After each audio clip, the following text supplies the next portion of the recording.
Oftentimes an arrangement can sound boring and loopy, but with just some random effect sounds we can make a loopy arrangement already sound a little bit more appealing and interesting. So the big question is, how can we make some interesting effect bursts, vocal shots and swirls in a simple and unique way? Something that doesn't repeat itself too many times so it doesn't sound loopy and adds variation to your arrangement. Stuff like this.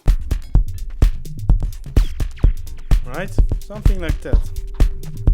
Now that's exactly what we are going to cover in this week's video in a step-by-step approach inside Ableton Live. So if you want a framework system that you can use over and over again for your very own effects, swirls and fill sounds and yeah, to spice up your arrangement, then this week's video is perfect for you, right? Hey friends, Solon here from roughitstudio.com. Now if you want something for your kicks, I have something for free. Whenever you landed for the first time on this channel or you're watching my videos for some time, I want to give you a little gift from me, which is for free, which is a kick template. So basically you can insert it into a MIDI channel and then it's ready to go. You can tweak it, pitch it up, pitch it up, pitch it up, pitch it down. You make it long, make it short, make it snappy. Can add a click, without the click. Basically you can make whatever you want it. So basically you never need to search for the perfect sounding kick. Just insert that preset sound and then go from there. I call it my soft but snappy Rominimal Ableton Live kick template, which is inspired from Barak, Petru Inspirescu, Sila Pexi, whatnot. Again, you can make it sound whatever you like it to be. So yeah, go and grab it. It's for free. Just click the link below and then you can get it shipped to your inbox. So yeah, now let's jump over to Ableton Live and see how we can spice up a loopy, boring arrangement with some nice effect sounds and yeah. Okay, so I want to show you how to create something like those sounds here. Let's play that quickly.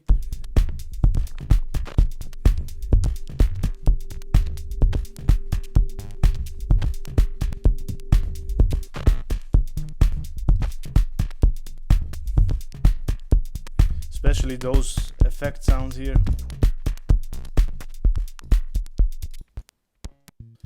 Those here, right?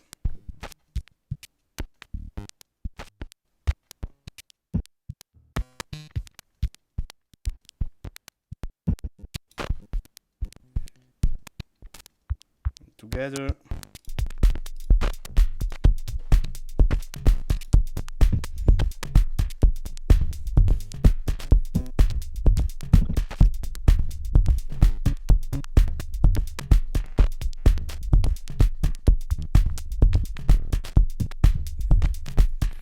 So yeah, now how can we create such things?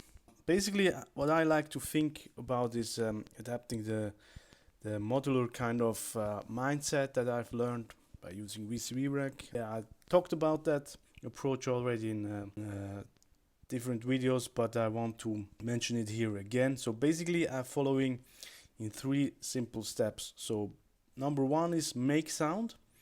In our case it's a sampler filled with short percussive sounds. Let me show you that quickly. So here are the samples, right? Different samples. This is the sample player. Is it simpler? I don't know. Sample. I don't know. Doesn't really matter. Basically, we just need a sound source, right? And we use in our case, a sampler filled with percussive sounds, right? Number 2, we need something to shape the sound. Those can be effects. In my case, beat repeat. Also have some more effects here, which is a gated delay from a creative extension pack from Ableton Live itself, so you can basically download this for free. Then I have an auto pan and an envelope follower and frequency shifter. Yeah, that's basically the thing. And then what also we need to do is number 3, move the sound. So in our case it's a simple sequence, a MIDI sequence, right? Just randomly, yeah, random notes here, and then triggering the samples and then some kind of a random setting with an LFO. In random setting with a specific rate, you can choose that by yourself, of course, that then triggers those different samples that we loaded the rack with, right? So to sum it up quickly, number one, make sound, in our case with the sampler. Number two, shape sound with effects and whatnot, so we shape the sound itself. Number three, move the sound. In our case, it's a random source that chooses random settings, right? Yeah, this is the fundamental approach that I followed for this sound design thing here with effects and whatnot. And now I want to show you how we actually can create such sound, right? So now what I want to talk about is a thing that calls 128s, and this is basically you can load up to 128 samples in one drum rack cell, right? How do we do those 128 racks? Basically, you insert a new MIDI channel, right? Step number one, and then inserting a drum rack. Now the crucial thing starts here. Now we have a simple drum rack here, right? Now you go to instruments and you choose instrument rack. And what you do is you insert an instrument into a cell itself. Now it says drop an instrument or sample here. Now step number two would be choosing some samples, right? And what I have here is something from freesounds.org.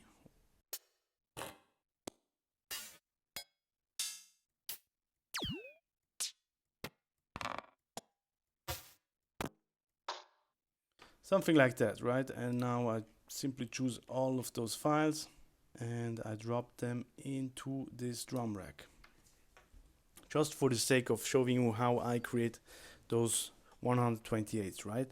Now we have a couple of sounds here, and now the next step would be to simply select them all, right? And then choose chain, and you grab this little slider here and drop it all the way up. Now if we will play a sequence here or a MIDI note, it will play all the sounds together, right? But we don't want to do that. We want divide them, and we keep them selected all, right click and distribute ranges equally, right? So every sample has a different range here. And now the fun part starts here. Now what we can do is we can map a macro slider or a macro knob to this slider. So sample selector. Now with this slider, if I move this slider, I can choose different samples. Let's test this quickly. This is C1. Let's make a simple sequence here. Just some randomly stuff here, just to prove that it works. Right? But now, if I move this slider,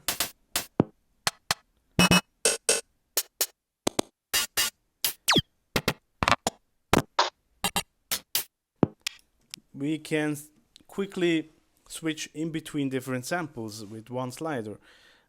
Now what I like to do is also map this macro from the instrument rack over to a macro inside the drum rack itself.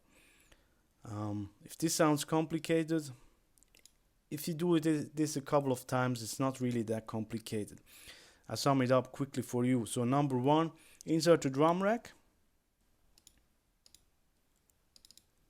Insert a drum rack, and within the drum rack we insert an instrument rack, and into this instrument rack here we have loaded different samples, and then we use the chain setting and distribute the samples equally, so every sample has its different range. And then we use a macro to control the sample selection, and we basically just drop this macro over to the drum rack. So we have it handy here. If I close this, we can still use this slider here to select different samples, right? Simple as that. As I said, we need to move the sound, and we do that with an LFO. Let's put this just behind that, and now I want to move this sample selection, right? And I would want to do it in random, and here we can choose a rate. Now let's see how it sounds. And do it quicker.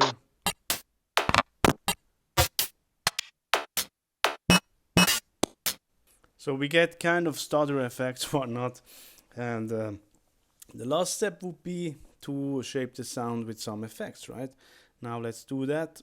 I use the beat repeat, I guess.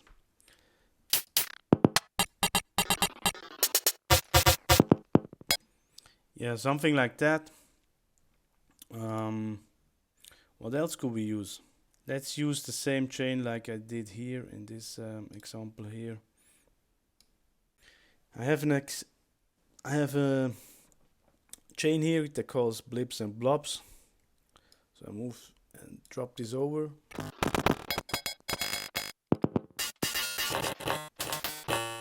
So basically I have an envelope follower inside here that triggers ring modulation and amount.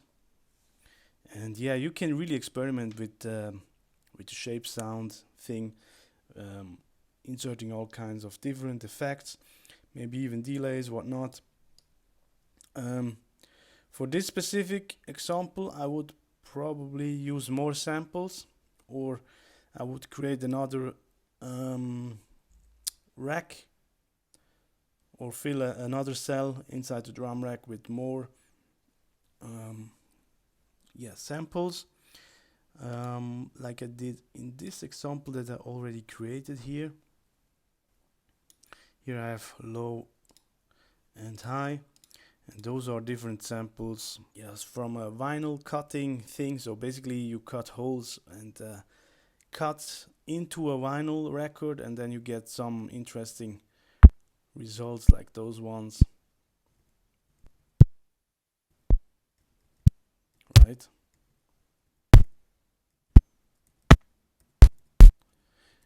And I trigger different samples with the technique that I just showed you, right? And for that I have different drum cells like low, high. But what if we just use this instrument rack here and load it into another one here? So we have 3 different sample sound sources, if we want to call it like that. I'll also do some random shit here. I don't want to play it that often like the other ones. Now let's see how this sounds.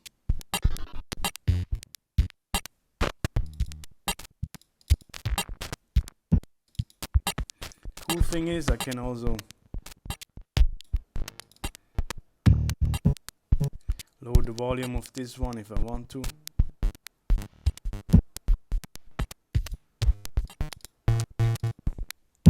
Yeah, I hope you get the idea.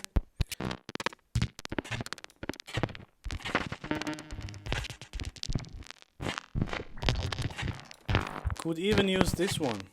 Now I'm inspired.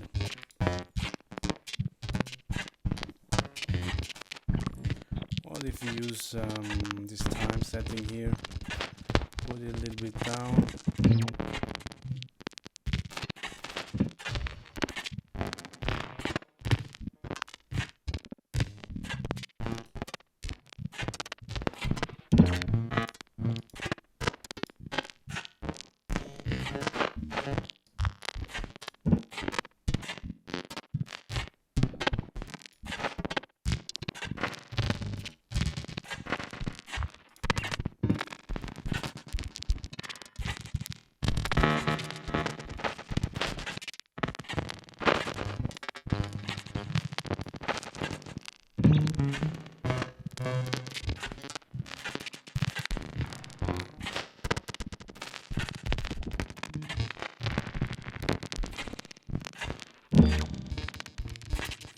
Yeah, just some ideas, honestly. I don't know.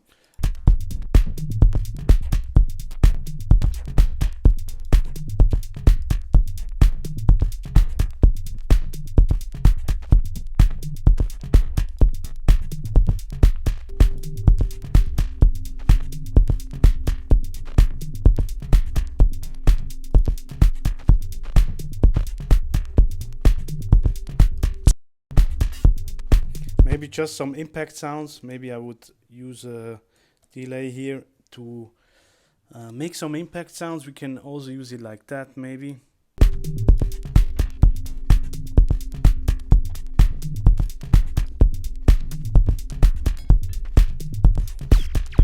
Right? Something like that.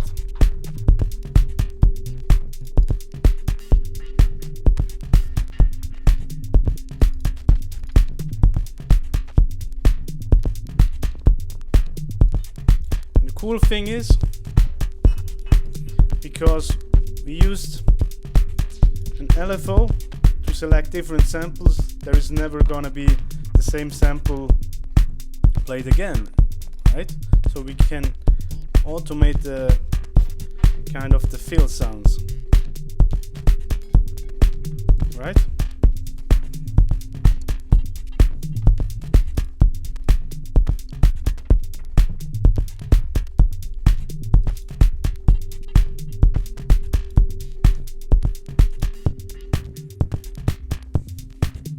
It's just a simple loop, but it already sounds a little bit, yeah.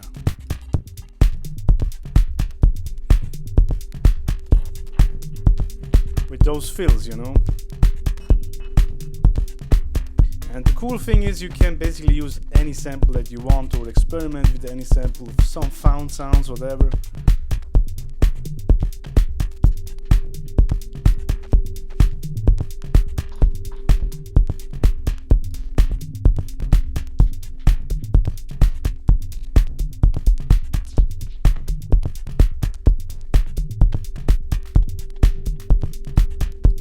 Could also insert some vocal samples, maybe just some thoughts. Should we do that? Let's do that quickly, just experimenting here. Yeah, let's test out some vocal samples, and maybe we could also use some one-shot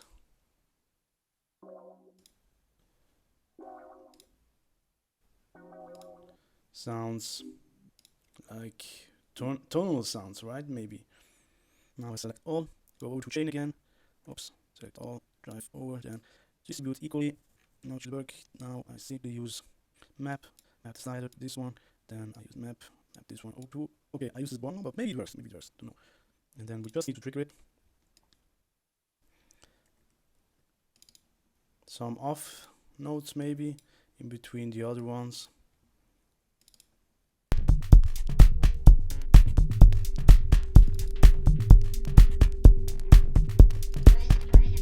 Yeah.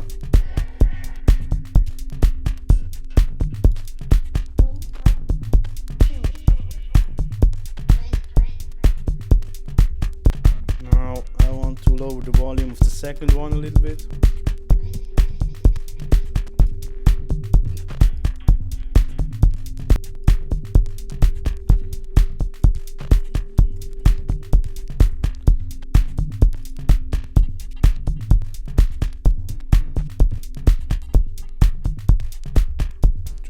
Play this in the background a little bit.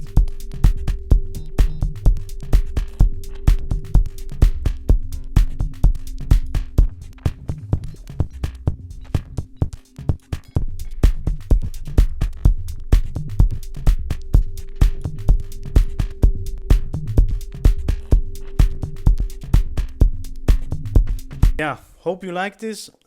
To sum it up quickly again, following the three-step formula framework system kind of from the modular thinking. Number one, we need something to make sound. In our case, it's some random samples. As you can see, you can use some samples like tonal samples, vocal samples, some percussive samples, basically everything. Just test it out. Then we need something to shape the sound. In our case, some beat, what is it called? Frequency shifter, beat, repeat. Yeah, delays, reverbs, creative again. This is just some a guideline, you know, to trigger some inspiration, hopefully. And then you go from there, you experiment and find your very own version of that, right? Number 3, move the sound. We use different samples. We select them in random, so we don't get a repeatable pattern some kind, right? And we do that with some LFOs and in a random setting with the random shape of the LFO, right? And then yeah, that's basically it. Again, if you get confused about this rack 128 creation, do it a couple of times and then it gets really easy. After the 5th time you really get the crack of that. Yeah, and the cool thing is you can save that, right? You can save it as your very own rack and then use it. Simply put in some MIDI notes and then you have kind of an effects delivery that spices up a boring loop quite quickly, I would say, and in an easy way and in a unique way, because you choose the samples that you like. And yeah, maybe you can even use some found sounds. Lots of possibilities here. And yeah, hope you like it. Go and test it out with different samples and whatnot. Hope you like this and see you in another week. Thanks. Cheers.